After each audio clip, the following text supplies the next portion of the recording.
இன்னைக்கு weight loss டேவோட டே 6 தான். இன்னைக்கு சண்டே மார்னிங் 92 150 என்ன வெயிட்டு. எப்போதும் போல் எக்ஸசைஸ்லாம் பண்ணி முடிச்சுட்டு இன்னைக்கு வந்து பார்த்தீங்கன்னா புட்டு மாவு தான் காலையில் எடுத்துக்கிட்டேன். முருங்கைக்கீரை ஜூஸ், லெமன், காஃபி எல்லாமே எடுத்துட்டேன்.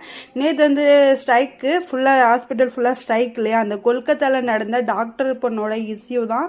ஒரு காலையில் ஒரு 4 மணி போல் எசந்து தூங்குற நேரம் ஒரு 4 மணிக்கு அந்த நேரத்தில் வந்து அந்த பொண்ணோட வாழ்க்கை ஒரு 3/4 மணி நேரத்தில் அந்த பொண்ணோட வாழ்க்கையவே நாசம் பண்ண ஒரு கொடூரமானவனுக்கு அந்த பொண்ணு அனுபவித்த ஒரு அதை விட அதிகமான ஒரு கொடூரமான தண்டனையாக அந்த கடவுள் தரணும்னு நான் வேண்டிக்கிறேன். மனசளவில் அவங்க வந்து அவங்க அம்மா அப்பா எவ்வளோ கஷ்டப்பட்டு வளர்த்து இந்த நிலைமைக்கு அடுத்து என் பொண்ணு டாக்டர் ஆயிடுவா, எல்லாத்துக்கும் வைத்தியம் பார்ப்பா, ஃப்ரீயாக வைத்தியம் பார்ப்பாலோ இல்லை மனசளவில் நல்லா எல்லாத்துக்குமே வைத்தியம் பார்க்கணும், நோயை குணப்படுத்துகிறோம் அப்படிலாம் நினச்சி அவங்க வளர்த்துருந்துருப்பாங்க.